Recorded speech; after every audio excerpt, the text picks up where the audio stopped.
Thank you, Vijayji. Thank you for the wonderful session. Radhe Radhe, everyone. Welcome to our daily wisdom from Bhagavad Gita. Nitinji, over to you. Radhe Radhe. Good morning, good evening, everyone. Thank you, Vijayji, for the wonderful session, like always. Good morning, good evening to all of you. Welcome to today's edition of Daily Wisdom from Bhagavad Gita. Today, we're going to go over a very interesting topic. We'll pick up the same shloka that we did yesterday. We left at a very interesting conjecture where we were discussing selflessness. It is a bit counterintuitive. If we don't desire and don't seek bliss for ourselves, how do we get bliss? And that is a concept we will touch upon through a beautiful and very insightful Jhulan Lila, Radha Krishna's Jhulan Lila. So let's get started today's session with our opening prayers. Before we get into the topic of our discussion today, let me share my screen and we'll have our opening prayers. Gurur Brahma, Gurur Vishnu, Guru Devo Maheshwaraha, Guru Sakshat Parabrahma, Tasmai Shri Guruve Namaha. Vasudeva Sutam Devam Kamsa Chanuramardanam Devaki Paramanandam Krishnam Vande Jagadgurum. Krishnam Vande Jagadgurum. Radhe Radhe. Welcome again, everyone. Just going to stop share for a minute and share my screen again. I wanted to share before we start with our topic. Quick thing about the Gita festival that is coming up, the summit rather. So if you see the screen, I'm going to just copy paste the link as well for your reference. Chat to everyone so that you can take a look at it. If you go to the summit, you can actually register for it for free. And this is going to be a pretty interesting event. If you look at it, you do have, the keynote speaker is always there, Swamiji. In addition to that, we have got a good ensemble of speakers. As you can see, Dr. Karan Singh, Padma Vibhushan, and then Shiv Khera, Swami Mitranand. Pretty exciting, interesting cast of speakers that we have. In addition, you have an opportunity to do seva if you want to sponsor Bhagavad Gita book. The recently released book Bhagavad Gita. It's the same Bhagavad Gita with some modifications and with a new publisher, of course. That book can be, sponsored to others. So it's a good way of doing seva as well. That opportunity is there as well. And then you can take a look at all the speakers which will be there. And like I said, it's a pretty impressive cast of speakers who will get the privilege to listen to throughout this summit, from 10th to 14th December. You can take a look at it. Now let me get started with today's session. Are you able to see my screen? Amritamani-ji? Yes, Nitinji, we can see. Sorry. All right. Yes, we can see. So let's get started. We'll continue with the same shloka because we left at an interesting conjecture, like I said yesterday, that if you don't desire and if you are not selfish, can we really attain joy, bliss, peace? And when Lord Krishna is saying, with your mental grief departed, how can we get rid of grief when we give up desire and are not selfish? It is a bit counterintuitive because our experience, especially being materially conditioned, tells us that it's only when we think about ourselves or when we are selfish can we gain happiness. Okay, that's what intuitively we think, or how it goes. I mean, when we say we, I'm referring to myself, may not be you. But this is a bit of a counterintuitive concept, and that is where we will have a bit of a discussion. And this Jhulan Lila is a beautiful illustration of this concept. So let's do our shloka, and then you're welcome to follow, and then we'll get into the topic of discussion today. Mai sarvani karmani sanyasyadhyatma chetasa Nirashi nirmamo bhutva yuddhasva vigatajvaraha. Right, do we have any volunteers? I don't see anyone. Okay. Here you go. Shyamji, For it. please go ahead, Shyamji. Go ahead, please, Shyamji. Radhe Radhe. Radhe Radhe, thank you. Sarvani karmani sannyasya nirmamo bhutva yudhyasva vigatajvaraha. Radhe Radhe. Nice, thank you so much, Shyamji. Radhe Radhe. Rupaji, please go ahead. Radhe Radhe. Radhe Radhe everyone. Radhe Rupaji. Mayi sarvani karmani sanyastadhyatma chetasa nirashi nirmamo bhutva yudhyasva vigatajvara. Very nice. Radhe Radhe. Radhe Radhe, thank you, Rupaji. Samji, Thank you. Yes, Samji, please go please ahead. go ahead, Samji. Radhe Radhe. Radhe Radhe. Radhe. Mai karvani karmani sannyasatma chetasam nirashir nirmamo bhutva yuddhasva vigatajvaraha. Radhe Radhe. Very nice, thank you, Samji. Radhe Radhe. Meenakshi ji, please go ahead. Radhe Radhe. Radhe Meenakshi ji. Radhe Radhe Nitin ji, Radhe Radhe everyone. Radhe Radhe. Mai sarvani karmani sannyasyadyatma chetasa nirashi nirmamo bhutva yudhyasva vigatajvaraha. Radhe Radhe. Nice, thank you, Meenakshi ji. Radhe Radhe. Dinesh ji, please go ahead. Radhe Radhe. Radhe Radhe. Mai sarvani karmani sannyasyadyatma chetasa nirasi nirmamo bhutva yuddhasva vigatajvara. Radhe Radhe. Very nice, Dinesh ji. Radhe Radhe. Thank you very much. All right, we have the last Lakshmi one. Prasanna ji, please go ahead. Radhe Radhe. Please go ahead. Radhe Radhe everyone. Mai sarvani karmani sanyasya chetasa nirashir nirmamo bhutva yudhyasva vigatajvaraha. Thank you, Radhe Lakshmi ji. Radhe. Radhe Radhe. Very nice. So let's get started then. So this shloka, like we said yesterday, Mai Antumi Sarvani, all Karmani works, Sanyasya, renouncing completely, Adhyatma Chetasa, with the thoughts resting on God, and Nirashi, free from hankering for the results of the actions, Nirmama, without ownership, Bhutva, so being, Yudhyaswa, fight, Vigata Jwara, without mental fever. Short translation: performing all works as an offering unto me, constantly meditate on me as the Supreme. Become free from desire and selfishness, and with your mental grief departed, fight. Desire and selfishness, if we get rid of it, how can we get rid of grief, or how can we be joyful, is what we are going to discuss today. So let's get started.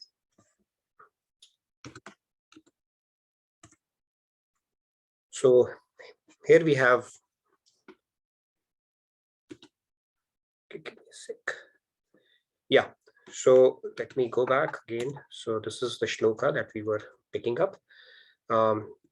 And today we are going to look at Lord Krishna and Radha, their Lila, Jhulan Lila, which is really well known and well documented in Bhagavatam as well. So let's look at how it unfolds. It's a beautiful Lila. When I heard it for the first time from Swamiji, it was a very mind-blowing concept for me. And I thought today is an opportunity, because we are on a shloka where it's emphasizing on being selfless, and the fact that we can actually feel blissful is what we were discussing yesterday. So I think this is an apt time to bring this Leela to life. So here we have Lord Krishna and Radha,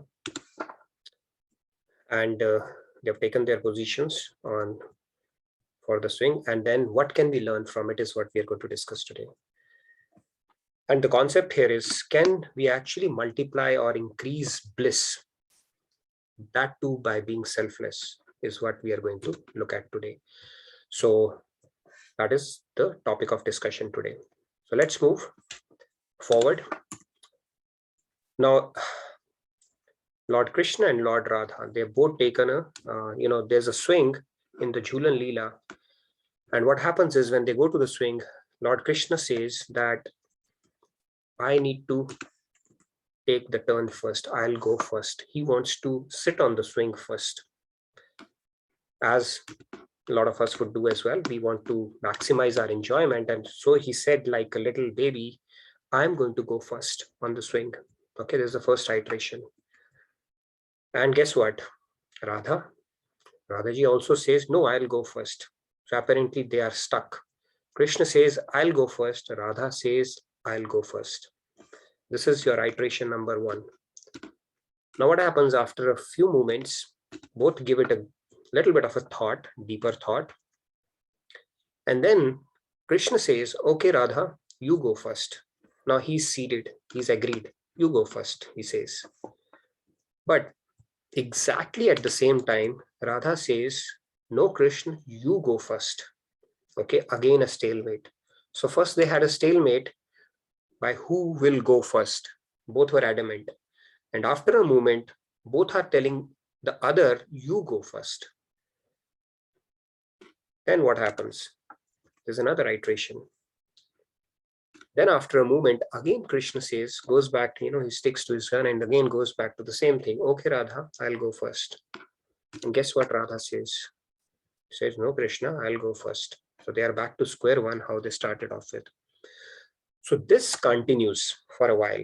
Okay, so basically, as you can see, it is a stalemate. Stalemate is a term from chess, right? When nobody wins, you have to break that deadlock because nobody is willing to cede. Both want to have their say, and somebody needs to broker peace or figure out a way to move forward. Now, what happens? Something is going on in their heads, obviously, because of which they are sticking to their stand. First, they are planned to go, and then they said, all right, you go. Then they say, you go. The other person also says, you go. And then they say, okay, all right, I'll only go, right? So if you look at it from a materially conditioned mind, it's a pretty, thing that where the person is thinking of his bliss first. And that is why Krishna is saying, I'll go first, and Radha is saying, I'll go first. But then why are they asking the other person to go first is something that is a bit of a conundrum. And then if they have already asked, then why are they coming back to the same statement again? Now, what is going on inside God's head, not an ordinary soul can understand. So Vishakha, who is one of the Ashtasakis of Radha, right, those Ashtasakis, she comes to the rescue. She said, let me explain what's going on inside your heads.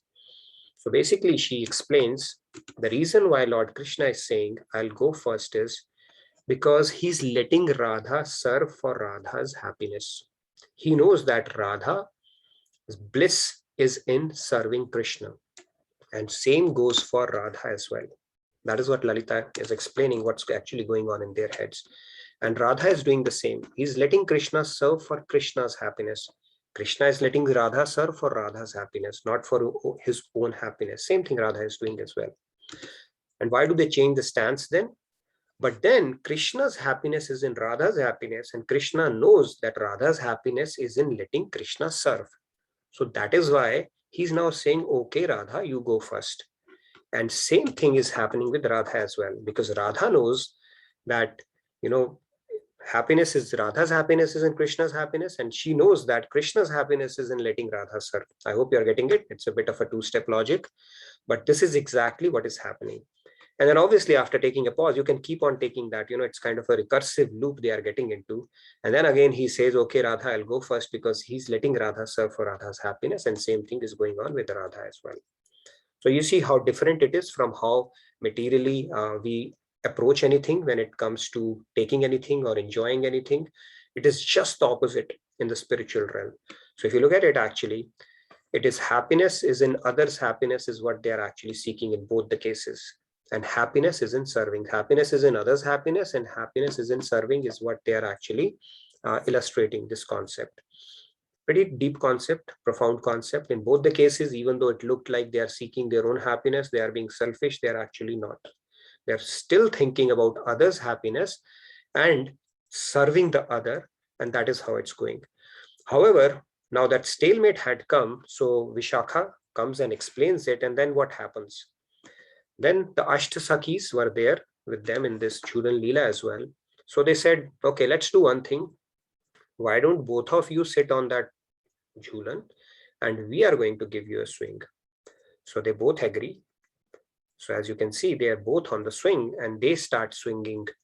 They start taking turns to swing. Now what's going on here? Okay, from a bliss standpoint, from a joy standpoint, who is experiencing what and why is what we're going to look at.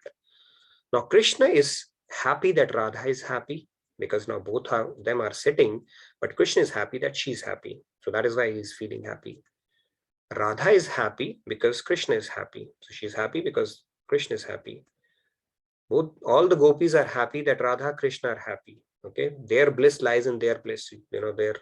Because Ashtasakis, in serving Radha, they derive a lot of pleasure, and in serving both Radha, Krishna, even greater pleasure. And then seeing the gopis happy, both of them are feeling even more happy.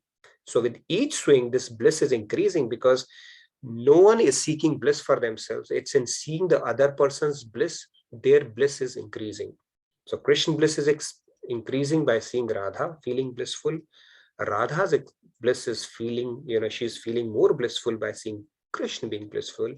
Gopis are feeling blissful because both of them are blissful, and both of them are feeling blissful because everybody around them is blissful. Okay? Nobody is seeking for themselves, and at the same time they're getting the bliss, and that bliss is increasing. So this is the key concept. It's in giving that one gets, which I thought we could illustrate through this Jhulan Lila.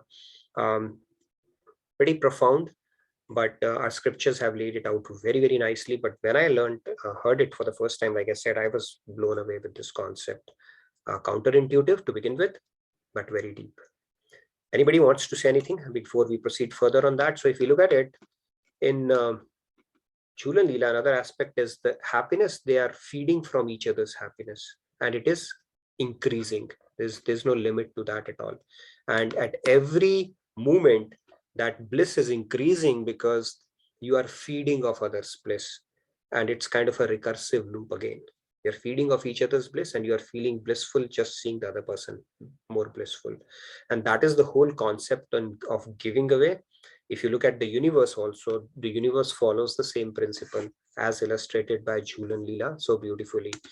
So if we look at, some of the, like Swamiji's quote is there, ultimate dharma is to utilize all that we have in loving service to God. And in return, we get what we experience is divine love, which is precious, which cannot be articulated in words as such. And if we look at some of the great quotations, around giving, right from Martin Luther all the way to Winston Churchill or Rockefeller, that think of giving not as a duty but as a privilege. So it's a huge deal actually, just being able to give, or being in a position to be able to give, or being in a position to be an instrument of God to be able to give to somebody else. It's a huge privilege. And what are we doing for others is key. And the ones like Albert Schweitzer said, that only ones among you will be really happy are those who have sought and found how to serve. And then this one is also pretty interesting. It says no one has ever become poor by giving. And at least none of us would have heard about somebody who's actually a giver in charity, and there's a case study that person ended up becoming poor. We'd never hear that. Okay, that is how this actually universal principle works. So going back again, quick recap of this concept that we spoke about. The stalemate was not because they were adamant in seeking their own happiness. The stalemate happened because they were adamant on giving happiness to the other person. And they were always thinking about the other, whether they were asking to go on the swing first or they were letting the other person sit first. In both the cases, they are seeking the other person's happiness. So that was the key concept. And when they finally took on the swing, even the gopis or the Ashtasakis of Radha, they were also not seeking their own bliss, right? If let's say if some celebrity comes to our town and we have to have an opportunity to serve them, we might turn head over heels to serve them and come in the limelight, right? But in case of the Ashtasakis, all they were thinking was to serve Radha and Krishna for their pleasure, not that I'll take the swing or you will not, or I should get the privilege to do that. All they were focused on was to give bliss to, you know, both Radha and Krishna. And Radha and Krishna, they were feeding off their bliss. They felt really happy or blissful seeing them in bliss, and they were feeding off each other's bliss as well. So it's in giving they were getting, and what they were getting in return, you know, just by thinking of others' pleasure, was pretty immense as well. So that is the concept, which basically comes through this beautiful Lila. Any questions or any remarks anybody has before we proceed further? Sunitji's hand is raised. Radhe Radhe, Sunitji, please go ahead. Radhe Radhe Amritamani ji, Radhe Radhe Nitin ji. Radhe. I just want to add Nitin ji over here. I think today we are 77 on this group. Everybody must agree with me. Giving happiness to each other. We all of us enjoyed these days when we got newly married. But I want to say I have enjoyed this stage. Radhe Radhe. All right. Yeah, they say, right, when you share joy, it multiplies. And if you look at a lot of principles, including the principles that are now being adopted even in management and leadership, is like leadership through servitude. So it's in giving, it's in serving that you get, because that is how the universe works. We are supposed to serve and get things in return, as opposed to seeking for ourselves and hoarding it. Then it is not a lasting game. And that is basically reiterated in our scriptures as well.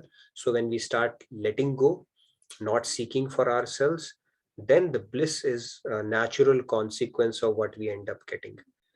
When we try to seek bliss for our own sake, because of the fact that we are selfish and we want to hold on to that, then we have seen through our experience, it doesn't last for long. It is temporary, and then we are not able to sustain that for a long period of time. And then giving aspect of it, if you look at it, I mean, it's not just one part of it is obviously not seeking for yourself and serving people. That's where you get, and serving could be in any form. And if you look at it even from a material standpoint, Rockefeller, before, even like Bill Gates, he used to, he's known as one of the biggest givers in the history of mankind, modern era, if you can call it, right? And then people actually who reach that stature, like not many people get this opportunity to reach the peak of materialism that an ordinary person only craves for, right? Only if I have so much of money and opulence, I'll be so happy. But there are people who have reached that stature, and then at that peak, they realize it's in giving. The thrill or that bliss that they get is much more, or the satisfaction that they get is much more than holding on to that and just utilizing it for own enjoyment alone, right? So that guy said that, giving is basically not just as a duty, it's actually a privilege, because not everybody gets that privilege where you can give to somebody. You could be an instrument, you could act as an instrument of God to help somebody. And not seeking for yourself anyway is a mindset that we can gradually work towards, because it is auspicious in a lot of ways as well. Any other comments, remarks before we can go further? Samji? Yes, Samji. Radhe Radhe Radhe. Like you, it was blown my mind as well. It is paradoxical, at the same time it's very interesting, and it makes more sense than the concept of Jhula you brought in. That makes very, very much big sense. Thank you. Thank you for letting me know this thing. This is a very interesting and very convincing. Thank you. Yeah, it is a very interesting concept. When I heard it for the first time, I was thinking about it for a long time, and it is a very interesting concept. And Swamiji told us, I remember it when, quite a few years back when we used to be in Phoenix. When I heard it, I was really thinking about it for a long time. I said, how easily explained this concept and how beautiful it is. Pretty profound. Yes, I can. I still could not digest it, but I have to digest it later on. But all right. Yeah. It will take time to digest it, but think over it, mull over it. It's a very, very interesting concept. Yes. Do we have anybody else who wants to add? Yes, we have Padmaji's hand raised. Yes, Padmaji. Please go ahead. Radhe, Radhe. Just a quick thing, right? We're not conditioned. We are not like always trained to think that way. We are not always trained to respond that way. But if you really deeply contemplate on it, and accept that we are not trained this way, we are not react to or respond to that way. But when you actually apply it, it liberates you from a lot of burden that you have upon yourself, and that actually in a spiritual path, especially on a spiritual path, when you let go and you let the other person say, you know what, okay, fine, you do whatever you want, so you're liberated from the burden that you carry upon yourself, and that gives you a path where you develop a very strong faith in God and say, okay, if this is what you want, let me just do it. So that is a very profound sentence for me to dwell over and contemplate on, which is let go and then say, you know what, okay, if this is what you want, God, let me just do it. And that liberates you. And the beauty and the application of what you experience after that, it's something that you really want to keep doing. Radhe Radhe. Beautiful points, Padmaji. And I think we all have experienced this phenomena to some extent, a larger extent or smaller extent, with people whom we love, around, especially kids. We would have felt this phenomena because it's in their happiness and we derive a lot of happiness, right? We feed off their happiness. May not be converse, especially when the kids are small, but at least, to some extent we would have experienced that, what it means in feeling happy or deriving pleasure from giving bliss to somebody else, right? We are not able to extend that to all walks of our life because, like I said, it's pretty counterintuitive, but then that's what God is telling us. When you start giving, when you work for the you think of the bliss of others, actually your bliss will multiply. But when you think of your bliss first, then you're limiting it and it will not last for long. It's a pretty interesting phenomena, but yeah, that's an ideal state. And Jhulan Lila, like I said, this illustrates this concept of selfless love so beautifully. Okay, this concept of selfless love, when you are getting bliss just because you're seeking bliss for somebody else, is pretty profound as well. Anybody else who wanted to add any pitch or commentary to what we have spoken or discussed about today? I know it's a deep concept, so if you have any questions or wanted to discuss, we can do that. Else we can proceed for. No more hands raised, Nitinji. We can go for that. No more hands. All right. So yeah, so this was the key concept for today. Time permitting, we can go to another concept today as well, around grief, but that basically takes us to a bit of a discussion for today. So yesterday I couldn't get that, but I was able to dig that particular quotation, which I was saying Swamiji had given us, that one of the great prayers, it could be, "O Divine Master, grant that I may not so much seek to be consoled as to console, to be understood as to understand, to be loved as to love, for it is in giving that we receive, and it is in pardoning that we are pardoned, and it is in dying that we are born to eternal life." So this was a beautiful one because we're talking about giving that we receive. So it reminded me of this quotation as well, which brings us to a bit of a discussion before we move further. Time permitting, we can do that. It's in giving that we receive. Any real life examples or realizations anybody would like to share around this concept? Because it is a very deep concept. And if you're able to pull out some examples from your real life where you have experienced that, that will really inspire people or reinforce this concept that we've been discussing. Anybody who wants to do that? Padmaji, yes, please go ahead. Please go ahead, Padmaji. Right. I just want, like I usually write points, and I just want to put it out there for myself to think. Right. It's a very how should I say this? Like something that we are not used to, but and doesn't matter whether it's giving or anything in life, when you're really struggling with something that you're not used to, and you really step up to the plate and do something that which you're not used to. Like, for example, we all love ourselves, we all love our families, we love our kids, but sometimes when you extend yourself and then then you do something for another child, not your own, then in that moment, that what you experience is not just that bliss, but actually your own hurdle of not being able to penetrate to the next level. So what you're getting in that process is your own mindset and hurdles of thinking that you're not able to cross that bridge. But when you actually cross that bridge, the confidence and the strength that you actually get is what you're getting back, like thinking that I'm not able to do this. So that is one way to think, right? Okay, one way to really challenge yourself and know what you have and what capabilities that you have, whether it's in terms of love, empathy, compassion, passion, whatever that is. When you challenge yourself and put yourself in a very difficult situation that you're not used to, what you get back is that experience and realization that, oh, this is the strength that I have in me, and which I never actually knew that I had in me. So that is one opportunity where you have to challenge yourself and say, what is that I have in me that I haven't channeled or I have not realized that I have. So that is one way to think that, how you get, when you actually give something.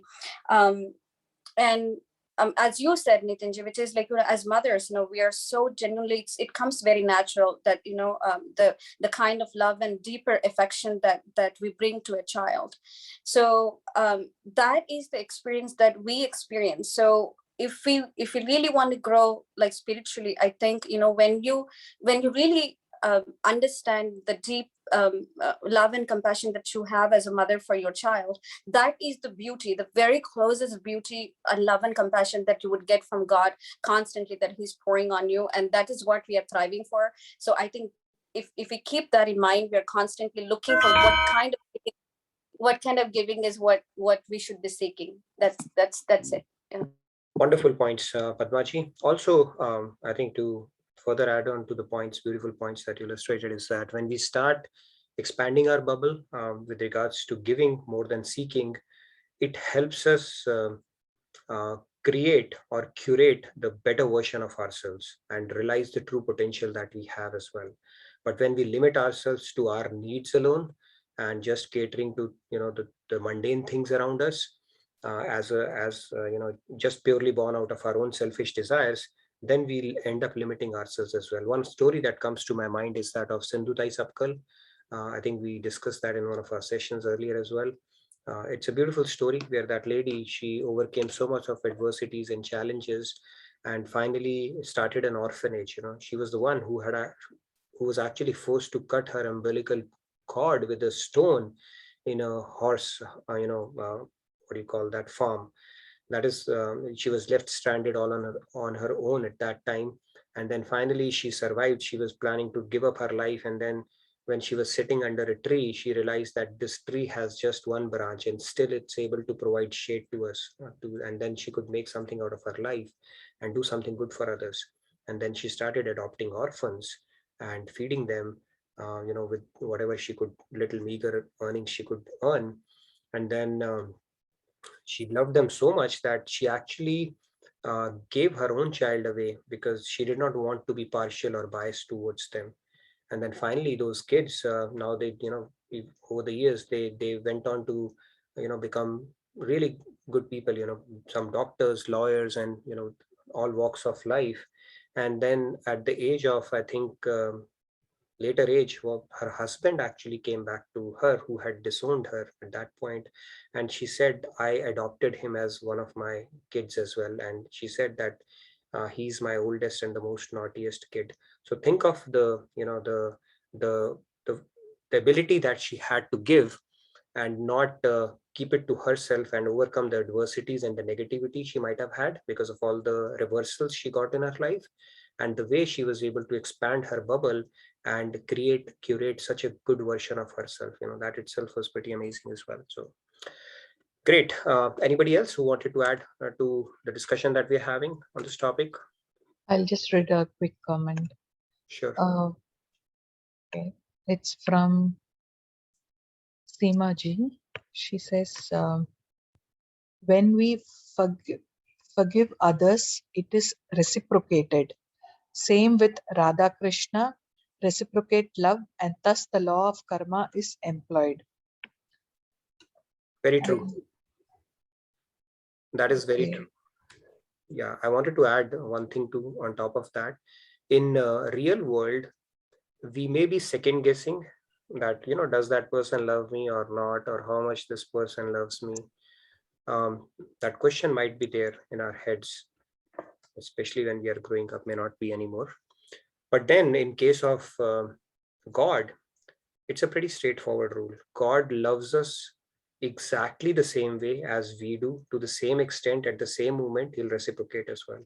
So if we have to know how much we love, God loves us, we just have to ask that question to ourselves, how much we love God. He will reciprocate it exactly in the same sentiment, to the same extent, at the same moment. So it's a pretty straightforward rule in case of God and us. All right, his causeless love is there, but special love I'm talking about. It doesn't mean he hates us or he doesn't love us. He loves us regardless. But then when it comes to grace or that special part, that's exactly how he reciprocates. Yes, sorry, go ahead, Amitavaniji. Nitinji, there is one comment. Should I read it quickly? A couple of comments. Yeah, sure. Please go ahead. Okay. Yeah, it's from Anusha ji. She says, Radhe Radhe, say that we give something for the other person or people make them happy. But if the same thing that we give puts us in a difficult situation, how can we actually give?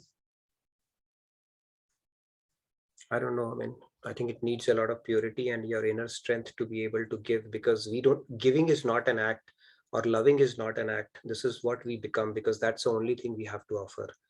It's a pretty ideal state, but I can tell you theoretically, I'm not there yet. So I don't know if I can answer that question, but that's what our scriptures are telling us. It's not conditional. It's like selfless love is defined as love which is not broken, or which is not disrupted, even though you may have a reason for it to break. You may have a reason for that love to vanish or evaporate, but still it doesn't. That is what is called selfless love. Okay, and that is how we need to become actually when it comes to developing love for God. Tat sukh sukhitvam. You give me a reason that I should not love you, and I'll still continue to love you. That is a sentiment a devotee has, and that can happen only when we start practicing it in this world. How, I don't know. I mean, we just have to get better at it. But if we cannot do it in this world, then there's absolutely very less chance we'll be able to simulate. Unless we have simulated it in our head, we'll be able to do it when it comes to God, because we don't see God in real, right? The first thing that we see is people around us, and then the second thing is Guru. So God will come only when we have perfected the art, at least with the Guru, and then hopefully with the people around us as well, as best as possible. Okay, I see Shikaji's hand raised. Nitinji, we can. Yes, Shikaji, please go ahead. Radhe Radhe. Radhe Radhe ji. Very Radhe. long time. Long time, yeah. Good to hear you. All right. So, in terms of giving, I think I have been listening to a few things. It's been few months, I guess, but I think giving is something which we all need to consider, because somewhere we feel that if we got this much, then we have to give this much only.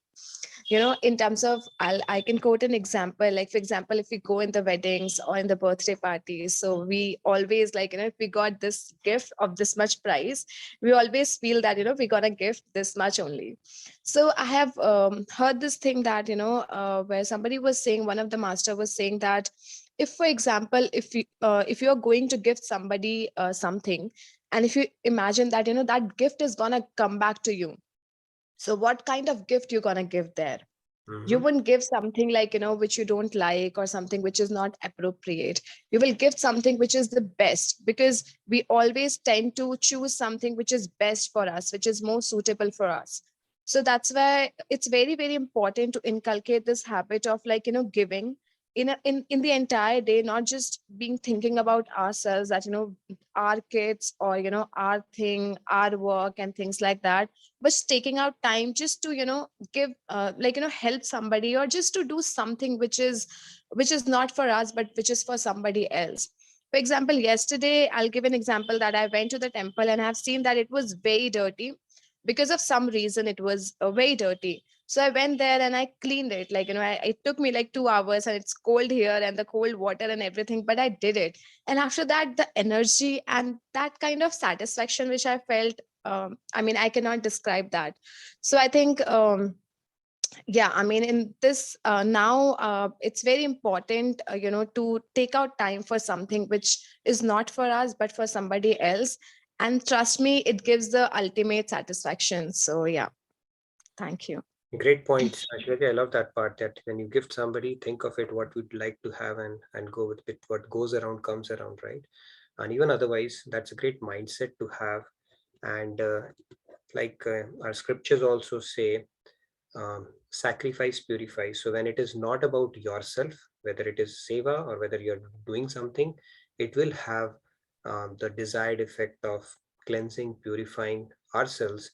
And because of that, we feel that satisfaction that you spoke about. It's very true. When you do some kind of a seva, when you do something which has nothing to do with yourself, but you do it as a selfless act, it will give you a sense that will tell you, yes, something special happened, and that feeling itself has to be experienced for sure. Thank you for bringing that up, Shikhaji. Beautiful. Yes, I can see, do we have Padmaji again? Yeah, we have Padmaji again. Do you? Sure, Padmaji, quickly. Let me see how much time we have. I had kept another concept. If we have time, we can cover it. Otherwise, we can continue. Right. It's only, only if you have time. There was, Shekharji mentioned this, and then something came up to mind, and this was a very nice thing. So, we always think, and then I hear like a lot of people, oh no, I'm being used. They're using me, and then somebody contemplated that very beautifully, and they said, you're being used because you're useful. And that was many years ago. And I said, let me think about this. So it took a while to think, okay, oh yeah, that makes sense. You're being used because you're productive. There's something that you can offer, whatever that is that the other person says. So I was like, okay, that's a very positive way to think. But I contemplate on that a lot. Radha. Oh, that's a great way of looking at it. It reminds me of that movie, there was a movie, Dumb and Dumber. Optimism, talking of optimism. So there's a comedy movie, I'm sure a lot of you would have seen that, Dumb and Dumber, Jim Carrey's. So in that, I think one of the questions he asked, I had seen it long back, when I was in school. Okay, by the way, that was not too long back. So this guy asks this lady that, what are the odds of a guy like me, or, going out, or a girl like you agreeing to go out with a guy like me, something like that, he asks her. And she says, 1 in a million. And he gives a look as if his entire world has crashed. And then all of a sudden his eyes lit up again, and he said, you mean to say I've got a chance? Okay, so 1 in a million. That is the optimism that is needed to progress on the path of spirituality as well, actually. So if you look at it, there was a saint who was asking, his disciple came to him and asked him, how much time would it take me to realize God? And he said, as much time as as many years, as many leaves are there on this tree. And he said, that means it is a finite amount of time. And with a great aspiration, he started. He said, no, actually, you can do it in next so much 10 years or so. He was even more excited. And he said, you can actually, complete your realization within a year. He said, even more excited. And then he actually gave him that experience. I think he was able to complete it much sooner. So that enthusiasm, that optimism that you spoke about, I think that's essentially what is needed to progress on this path. Otherwise, if we are not optimistic, then it can become a laborious journey. And like Swamiji says, make the journey so beautiful that you don't even care about, how far the destination is. And so that is the mantra to actually keep progressing. I don't want to pick up another topic. Let's continue on the discussion on this one. Maybe I'll throw up another question because it would require a little more time. I don't want to rush through that topic. It's an interesting topic again. So any other points on that, being selfless, any other experience somebody can call out when they have done something which has nothing to do with yourself and what you have experienced out of it. See, if you don't do it, God has its way to teach us those lessons as well. You would remember when you were bachelors, as a bachelor, you would think that you are the center of this universe, right? The whole planet system revolves around you. The whole world is destined to serve you. You are the most special person. Then you get married. The other person will come, like Varnashram Dharam, that those have been created in our scriptures, right? Then the other person will come and make you realize, hey, by the way, you are not the center of the universe. I exist too.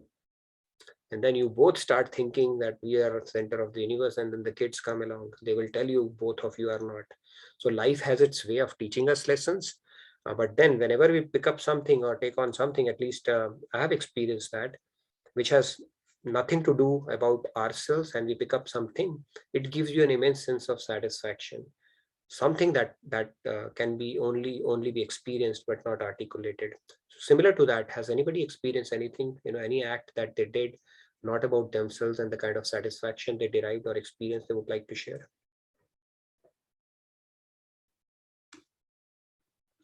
Because Lord Krishna is telling in this shloka, when you do something which has nothing to do with your selfish, it'll take away grief, and it'll bring in a sense of peace as well. They're saying, right, let go. So if you think about it, let go, D is silent, let go and let God. Nobody's talking today. Looks like I'm the only talker today. Shamji, you have a few things in your mind. You can talk to us. You can tell us that. And Samji, you also have, I guess. Otherwise, I'll pick up another topic. Okay, I'll just read a quick comment here. It's from Heetalji. She said, I enjoyed volunteering at North Texas Food Bank and Meals on Wheels. I internally felt blessed while delivering food to less fortunate people. Also, I love to mentor people at work. Very nice. Yeah. Yep. Lakshmi ji? Beautiful. Yeah, Radha Radhe. Radha Radhe. There was an incident last month when I was traveling in bus. A kid was sitting beside me. She's in a 9th standard. So she's been traveling from Hyderabad to Warangal. From there, she has to go till ahead of 300 kilometers. Then I just introduced myself. I was asking with her, where are you from and why is your mother and all. So I'm traveling alone. So I was shocked, like at the kid 9 years old, she's traveling alone, and it's a long way, almost 500 kilometers. Then I asked, who is coming to pick up you there? She says, no one is coming. I have to drop down at Warangal, and from there I have to catch another bus. Meanwhile, she said, can I talk to my mom with your cell phone? Then I gave my cell phone. Then she talked, and then her mother talked to me later. So she was very much panic, worried that my daughter is alone. No one is with her. I'm worried. Can you help me, please? Who are you? I don't know, but still I'm asking help. Then it's fine. That's okay. I'll accompany her. I'll drop you wherever you want. Then I had a meeting actually at 10 o'clock.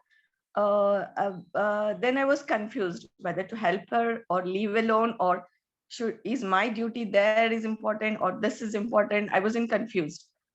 Then for a while I thought, then I said, okay, it's God's wish. Today I have to help her, then I'll do that. And then I accompanied her, I dropped her, I came back, and her brother came and picked her. Then I was still doubt whether this guy is really a brother or not. Then I called back to her mother, then talked to him and confirmed that this is guy's her brother, and I handed over and went my duty. So it was almost 10:45 there. So that was the thing. The meeting was cancelled actually that day because of some this thing. So then I thank God that okay, I have done right thing. That's why it has become right to everything to me on that day. So this is my experience just 15 days back. Beautiful. I know these kind of things do happen. It reminds me of an incident, when I used to, I was in a consulting gig earlier with KPMG. So I used to travel a lot, pretty much every week. And on one of the travels, my flight was about maybe 15-20 minutes away. And then I was nearing my boarding place. And just then a couple came to me, an old couple came to me. I don't know why they found me and not somebody else. They just came to me and asked me that they need to go to Guadalajara. I think that place is in Mexico. Guadalajara, I think that's what it's called. And so I asked them which terminal, show me your ticket. And they showed me the ticket, and it was a terminal B, and they were in terminal C, and their flight was in next, I think 15-20 minutes. And I didn't know what to do. I mean, on one hand, I had my boarding starting in 10-15 minutes, and then on the other hand this, I said, okay, let's give it a shot, maybe I'll find a cart on the way or something like that. So I started asking them, come follow me. They started following me, we started rushing. No cart came in, and then when we took a turn, their thing was towards the end of B terminal. So somehow, we were sweating and we went there, and they just made it in nick of time, to their boarding. And that lady, and they were so thankful. They could not speak English properly, and then I had to run all the way back. Okay, nearly impossible to make it in time. So anyway, I rushed back. I said, all right, if I miss my flight, so big deal. Can always catch the next flight. At best, I'll miss out a few meetings and stuff like that. But when I came back, the flight was delayed and they were closing the boarding, and I barely made it just before they were about to close that door. I was sweating, but then it made me realized it was not me. Okay, that's God's way of inspiring you at times to help out somebody who really needs it. There was absolutely no way that couple would have made it, but why did they come to me? I don't know. What inspired me to take them all the way to the other side of the airport? I don't know. Flight got cancelled and I made it, so everything worked out well. But that is how, sometimes you have experiences where you understand it was not you, something else inspired you, and somehow made it happen. Those kind of experiences do happen. So thank you for sharing that. Reminded me of my own incident. I saw one more hand raised. You wanted to share your experience as well? And in the meantime, please fill out the attendance tracker. I know we've had a bit of an extended conversation today because we had a small thing to share today. Please fill out your attendance tracker. Let us know how was the, basically the learning from today's session went, and even otherwise, before we do the announcements for the day. Yes, I can see a couple of other hands. Rupaji, you can please go ahead. Radhe, Radhe. Yeah, Radhe Radhe.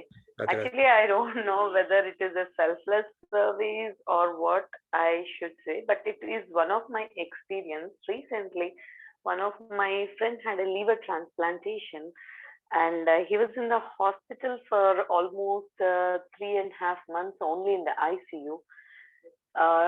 They said that he won't be surviving, and his wife was there to give him the liver. For transplantation. Finally, after 2 months, the surgery went successful and all, but almost right now that person is he's expired. He's no more. But the thing is, in that tough time, he needed blood daily. So I was keeping on my status. I don't know. I never asked anyone, but there was an emergency. I never keep such messages on my status. But luckily, whoever saw my message, they just confirmed, and I said he's my childhood friend. And within no time, within 2 days, I got 20 units of blood from my other sources, friends, and whatever it is. And at that moment, I felt that I could not do anything to him.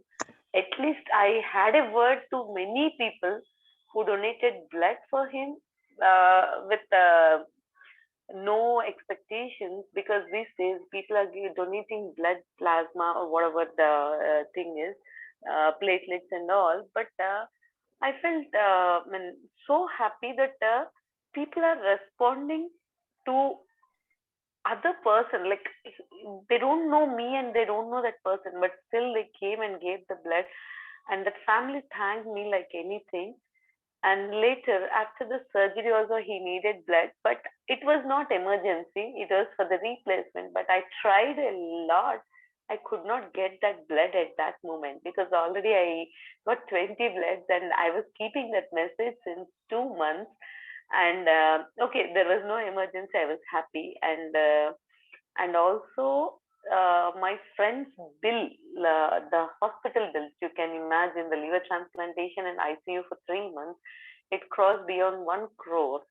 And they were not that sounded, but still they have put it in Lila Foundation and everything, but nothing got gathered. But all the friends, we are childhood friends since almost 35 years. So we all friends did not think even for a while, and we donated money, like some people 1 lakh, 2 lakhs, 50,000, 25,000 and all.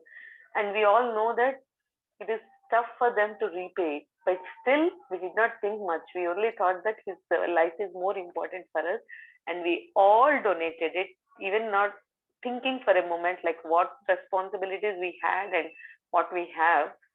So at that time, as a friend or as a person, I could not do anything to him. Still, if I take his name, we get tears in our eyes. But still, we felt a happy or a satisfaction. We could be useful even for a small help of financial or donation of blood and all. It gave a lot of satisfaction to us, at least in this tough time. We could do something to him, and it gave a lot of satisfaction to us. So I don't know it's Very what true. service we call or what No, help. because I mean, anything that we do yeah, basically, which is not about ourselves, will give you that sense of satisfaction because, um, when we approach anything with the purity of intention, like that is the best thing we can have, in any situation. And anything that is selfless, like I said, it will give you that sense that you cannot mistake that sense of satisfaction that you would feel invariably in any kind of an act like this. Wonderful example. Thank you so much, Rupaji, for sharing that. We can take one more maybe, and then Amutawaniji, over to you for the announcements. I can see one more hand real quick if we can take. Yes, Radhe But Radhe, tomorrow we will Hiteji. continue with Sorry, Amutawaniji, please finish it Please off. go ahead. Please go ahead, Nitinji. So we will Radhe continue Radhe. with 3.31 tomorrow. I just wanted to let you know, as I think we completed 3:30 and we'll continue with 3.31 from tomorrow. Yes, please go ahead. Radhe Radhe. This is while I was working. I was working, and I used to drive myself with my daughter, and I used to drop her to school. Then I used to go to the office. Then on the way, I used to see some government school teachers walking, and there was no bus service that side. So I used to pick up one of them, and I used to drop them on the other side, nearby, nearest point. Then later one day, it so happened that I was not keeping well, and I could not cook. And all of a sudden, when I dropped that teacher near the school, she gave me a box of. She gave me a box saying that with gratitude, which I had never expected on that day, and I was so thankful that I had not cooked for my daughter, and at least I have something to give. So the second point I want to tell is, if we are expecting and doing some service, I don't think we get that satisfaction which we do without expectation when we do. So that measurement we should not do. Very true. Again, goes back to 2.47, right? No matter what we do, we should not have that expectation. Leave it to God. Just do your best. And in those occasions, only God will make you feel that special experience of bliss that you get, or satisfaction, or joy, or that peace that you would feel. Wonderful. I'm sure a lot of you would have experienced that, and in some form or manner in your lives. But yeah, that's the sure short way to test that, that satisfaction that comes. And seva is the sure short way of experiencing that repeatedly, because it is something which is nothing to do about yourself. There is an inherent bliss there as well that you can start seeking after a while, but it gives you an immense sense of satisfaction, and once you do that, you can experience it for yourself. Great discussion. I thoroughly enjoyed it. It was a little different session today. Normally we go really deep into Bhagavad Gita shlokas, but today we picked up a topic and it gave us an opportunity to have a good conversation. I thoroughly enjoyed it. Hope that's the case with you as well. And please fill out the attendance tracker. Over to you, Amitawaniji, for the announcements, and we continue with our shlokas from tomorrow. Sure, Nitinji. Thank you so much. A quick comment, Nitinji. If somebody stops ourselves to do bhakti, then should we think that it is God's will? Actually, I am getting confused in this concept of giving a little bit. Stopping bhakti is God's will. I don't know. I mean, if we have to do things which take us closer to God, I think we have to smartly figure out a way to continue doing that, because God will never want us to do something which will not help us realize our true potential or become our best self. And bhakti is a sure short way of doing that. So why would God want us not to do something that would take us closer to Him, which is what God wants? And secondly, something which would enable us to become the best version of ourselves. Why would God put an impediment to that? Maybe that's God's way of testing us, how much resolve we have to progress on this path, but it might be an opportunity to figure out a way to navigate around it and continue on that path. But giving up bhakti, giving up something that takes us closer to God, is certainly not on. Our scriptures do not tell us that, so they say you find out a way. Maybe that's a way of, God's testing your resolve, but do not simply give it up. Just figure out a way around it somehow. And it's an internal thing, externally you could be still putting up an act. Internally, if you're associating your mind to God, nobody will come to know, right? If you're talking to me or anybody, you don't have to talk to me, of course, but then you can still do silently Radhe Radhe. Nobody can stop you from doing that. And you can still think of God. Nobody can stop you from doing that. Nobody would even come to know about that. So bhakti is something, no matter what, we should never let go of it. Okay, it's a top prize of God. All right. Anything else? Oh, good answer, Nitinji, Seemaji says. Okay. Yeah. That's an internal thing. So we can always keep our thoughts private. Nobody can come to know about it. Okay, for the announcements tomorrow, morning gems with Swamiji at 7:30 a.m. CST, Bhagavad Gita study, 11 a.m. CST, Patanjali Yoga Sutra, 8 p.m. CST, Daily Wisdom from Bhagavad Gita, 9 p.m. CST. The attendance tracker has been posted, so please take a moment to fill that. And I will be posting even the link for the Bhagavad Gita summit that is coming up. So please do fill that. It is from December 10th to 14th. So please do not miss it. And the gift Gita thing, sponsoring thing is also there. So please see that if you can do it, if you are willing to do it. So. And there are seva opportunities as well. What I'll do is I'll post the link for you. We really need help on a lot of stuff, video editing, writing blogs and stuff like that. If you have those skills, if you have time, if you are inspired, please do reach out to us. We always need help, and as we are growing, there's a great opportunity. We have to, spread this message to as many people as possible, and we need all the help that you can extend. So I'll share that link with you on our CIC interactive group, and please fill it up, and we can work out something around whatever interests you or whatever skills you have to offer. Okay, anything else, Samatawaniji? I can post the volunteering thing right now. Yes, please. If you can post that, that'll be nice. Yes, You I can will post it do in the group as well. Yes, I will post it. I mean, you mean you want me to post it in the interactive group also? Yes, please. And Sure, let's post it here as well. So I will do it.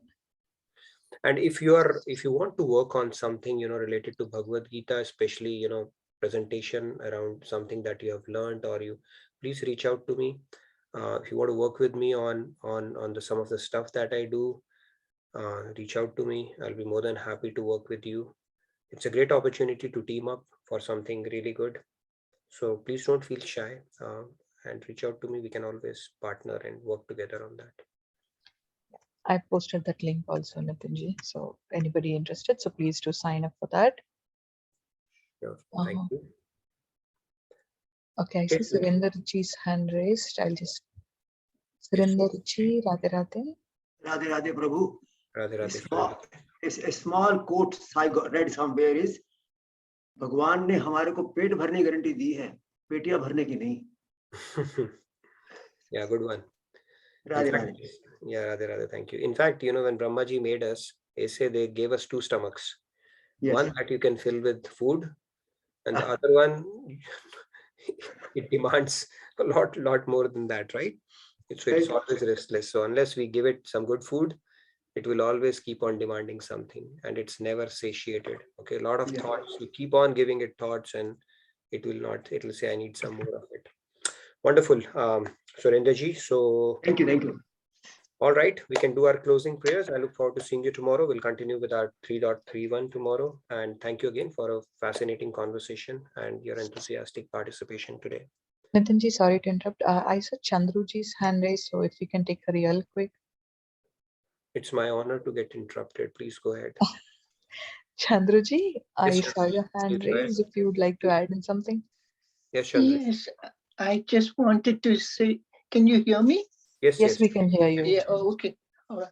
I just wanted to say the seva at the Gurdwara is nothing like it. Mm-hmm. That is the best experience I ever had. And I just was going to share something about that, but we'll do it tomorrow. Thank you. Sure, Chandruji. Sure, yeah. Nishkam Seva is the focal point there. It's beautiful. Okay, we can do our closing prayers and call it for the day. Radhe Radhe. Radhe Radhe. Thank you, Chandraji. Om Sarve Bhavantu Bhavantu Sukhina. Sarve Sarve Santu Niramaya Sarve Bhadrani Pashyantu Ma Kaschit Dukha Bhag Bhavet. Om Shanti Shanti Shanti. Thank you, everyone. Have a wonderful day and a great rest of your evening. I look forward to seeing you tomorrow. Thank you, Nitinji, for the wonderful session as always. Thank you so much, everyone, for your participation. Radhe Radhe. Radhe Radhe. Thank you, everyone. I will be closing the bridge now. Thank you, everyone.